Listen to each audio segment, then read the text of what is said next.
Okay, what's up everybody?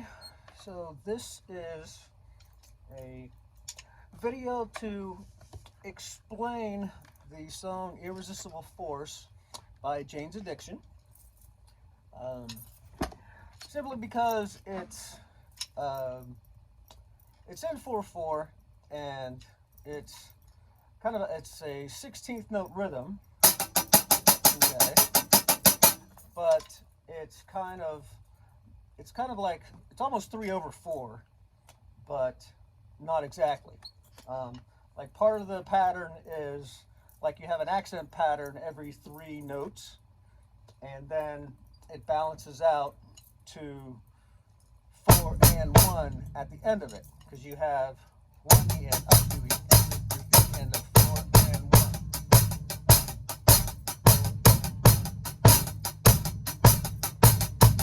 You know, that's the rhythm. That's the same rhythm that goes over and over and over most of the song. Okay, so as I said, it's 16th notes: 1 E and up to E and a 3 E and a 4 E and a 1. But as I also said, it's kind of like triplets. You know, 3/4 or 4/3 or 3/4. So 1 2 3 1 2 3 1 2 3 1 2 3 1 2 1 2 1, and then it balances out. It's even at the end. 1 2 3 1 2 3 1 2 3 1 2 3. Okay, so there's your triplet pattern, if you want to think it that way.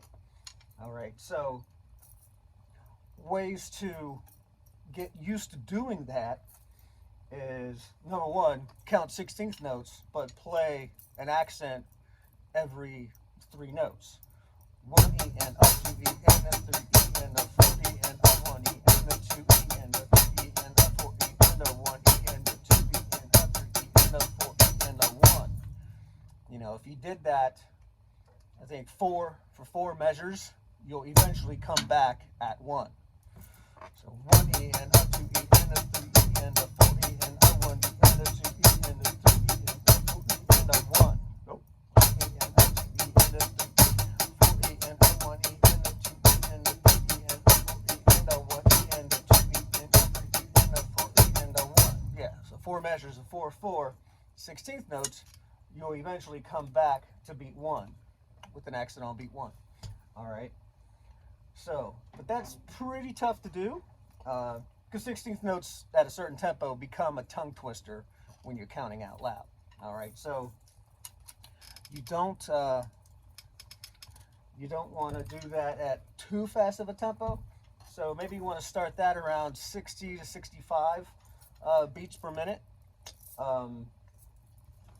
So I would say, you know, do it like 1 E and 1 2 E and a 3 E and a 4 E and a 1 E and a 2 E and a 3 E and a 4 E and a 1 E 2 E and a 3 E and a 4 E and a 1. All right, and don't forget to breathe. Okay, breathing is a big part of it. And if that is very difficult for you, you can simply just count whole numbers. You know, 1 2 3 1 2 3 1 2 3 1 2 3 1 2 3 1 2 3 1 2 3 1 2 3 1 2 3 1 2 3 1 2 3 1 2 3 1. Okay. And then if you want to get to that exact drum beat, that exact drum pattern, you would go 1 2 3 1 2 3 1 2 3 1 2 3 1 2 1 2 1. So you have 1 2 3 1 2 3 1 2 3 1 2 3. So there's 4 groups of 3, and then there's 2 sets of 2 at the end of it. So 1 2 3 1 2 3 1 2 3 1 2 3 1 2 1 2 1. So 1 2 3 1 2 3 1 2 3 1 2 3 1 2 1 2 1, and then you're back at 1 again. Okay, see that? 1 2 3 1 2 3 1 2 3 1 2 3 1 2 1 2 1. Okay, you can do it that way.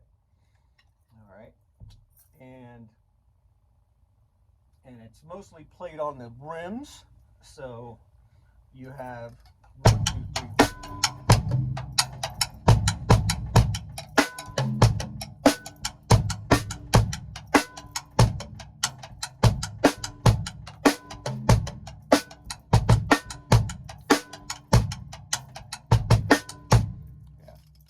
believe that's the right one.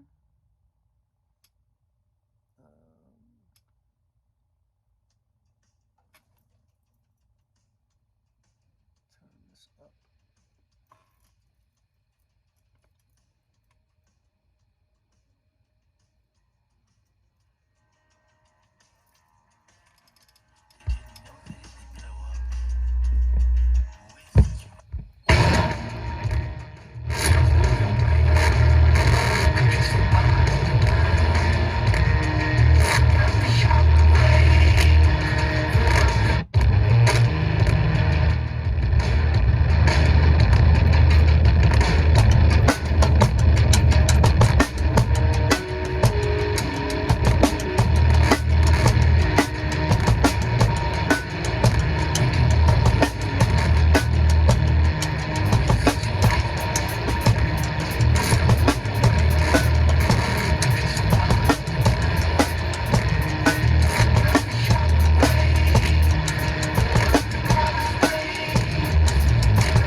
So then you also notice that I was doing my hi-hat on eighth notes, because that's what he does.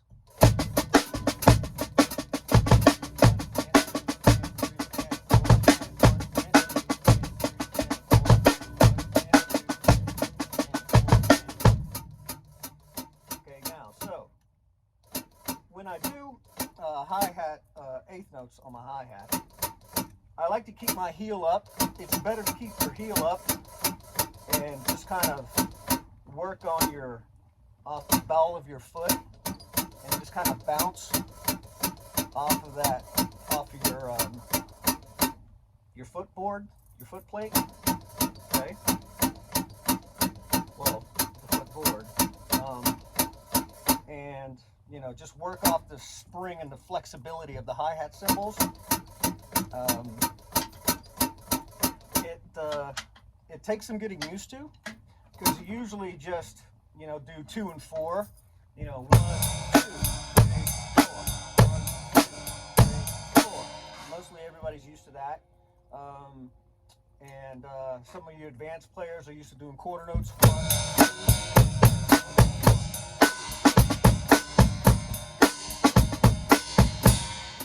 2, doing the quarter note. And even doing the quarter notes, you start to get a little bounce to your leg, and bounce in your foot, but, rarely you would do eighth notes on your hi-hat.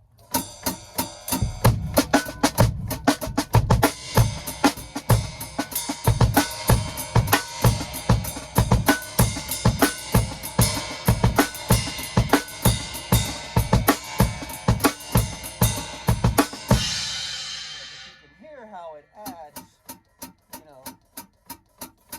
a special, sound effect. It has its, a voice that sticks out and adds to the pattern. It's almost like somebody's sitting on the side with a shaker or something, and it really sticks out because you're mostly just playing on the rims.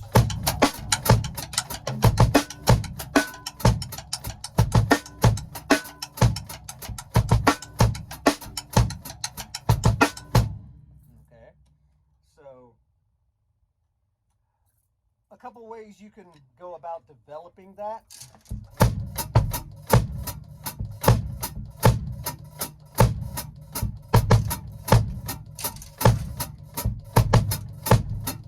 And 3 and 4. 1 and 2. So start with your feet. 1 and 2 and 3 and 4. 1 and 2 and 3 and 4. So the good news is,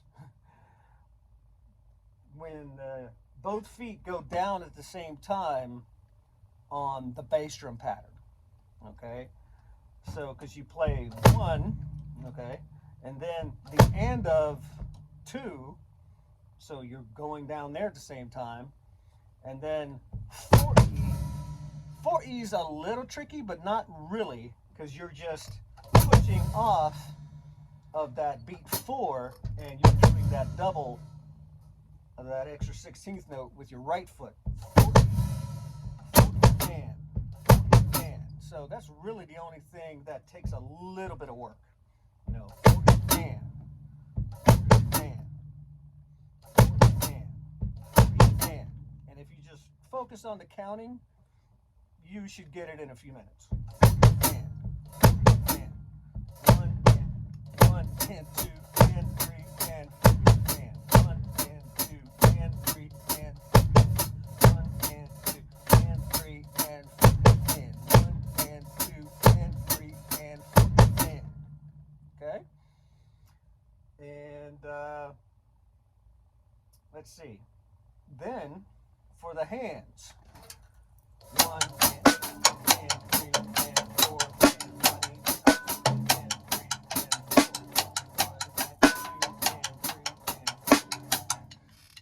Is that where that is? Sometimes I put it on 4, sometimes I put it on the and of 4. Come on, baby.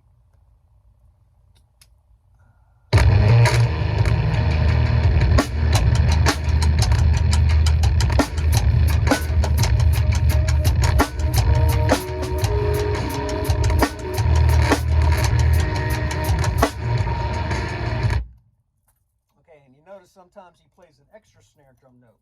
We'll get to that in a minute. But for the majority of the time,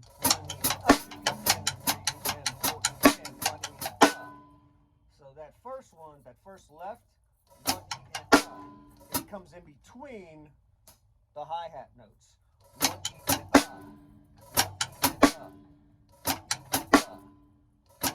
So it's right after the second hi-hat note, you have that first left.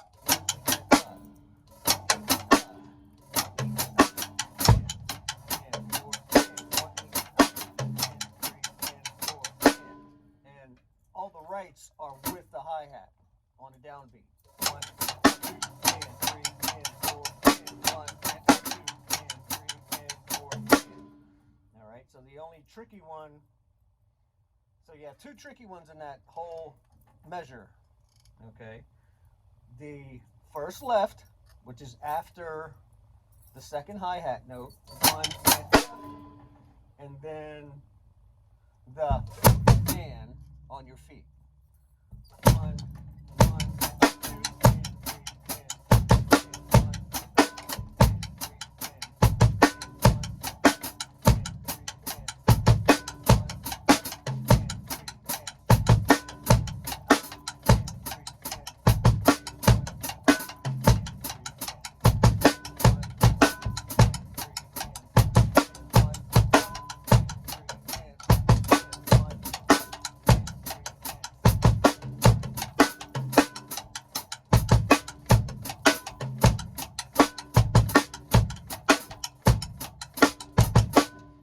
Now, so let me place that extra snare drum note in the correct place.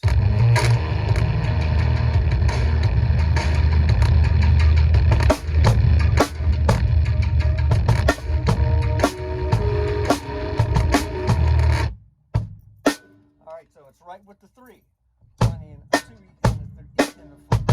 1 and 2 and the 3.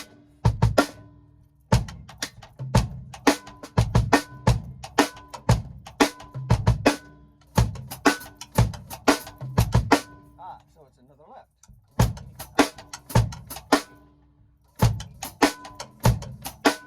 So it's 3. It's right after your foot. So you have a 3 and then an E.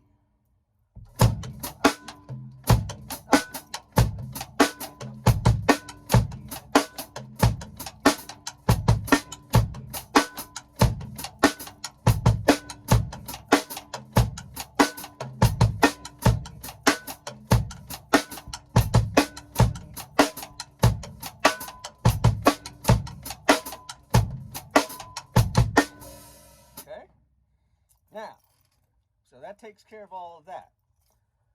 Now, and I believe in the chorus, he just moves to the tom. Nope.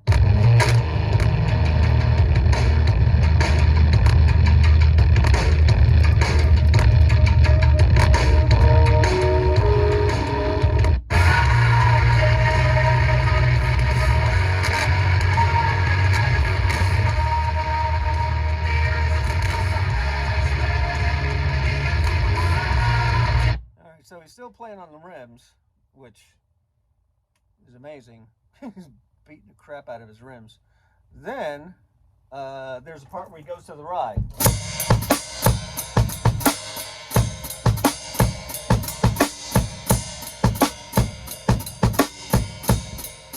you're playing with the ride and the hi-hat at the same time. The hi-hat's still going infinite. Okay?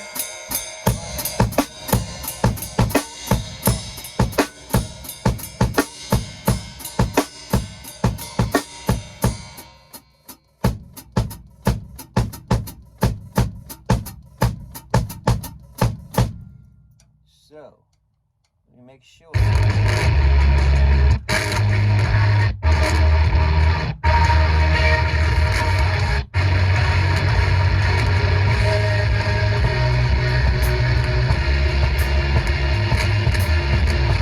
Yep.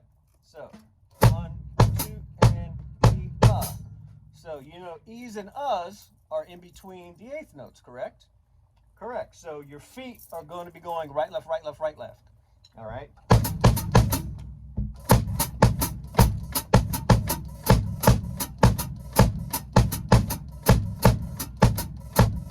a 4 and 1, a 2 and E, a 4 and 1, a 2 and E, a 4 and 1, a 2 and E, a 4 and 1, a 2 and E, a 4 and 1, a 2 and E, a 4 and 1, a 2 and E, a 4 and 1, a 2 and E, a 4 and 1.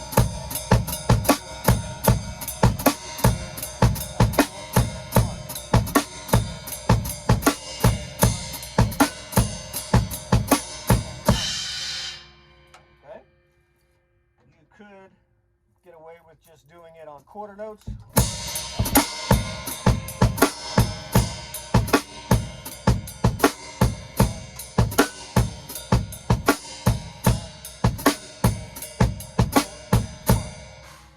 Or just on 2 and 4.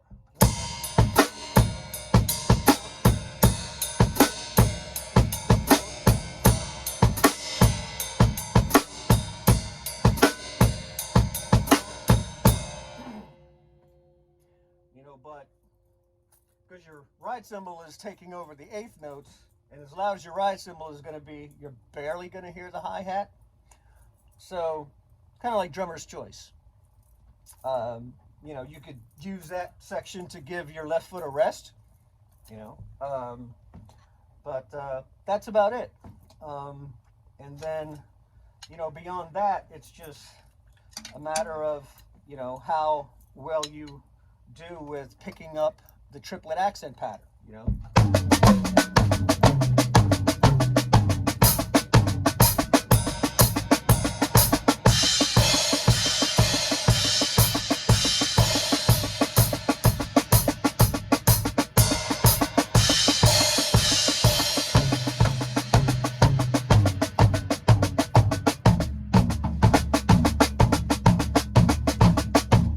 Simple exercises like that, just moving around your drums and hitting everything in a 3-note grouping. Okay, you can count threes or you can count 16th notes. All right, remember I said every 4 measures is gonna you're gonna end up back at beat 1 anyway. So you know it kind of doesn't matter. It's all about I would say do it both ways so that you're able to do it both ways. Eventually, when you know you do get to a song that is triplets, you know, like 1 and a 2 and a 3 and a 4, then 1 and a 2 and a 3 and a 4, and you want to get used to counting, you know, straight triplets: 1 and a 2 and a 3 and a 4 and a 1 and a 2 and a 3 and a 4 and a. But that's in another video that I have on here. So just search through my my list here and just look for triplet beats or triplet accent patterns, and you'll be able to find that. So like and subscribe. I hope this video has helped you with this song and with any other um, songs that have these types of rhythm in it. This is a common pattern, so as you get to, you know, play this rhythm and, you know, become comfortable with it and play it faster, you'll find that you will hear it in other songs. Okay, all right, so thank you and keep drumming.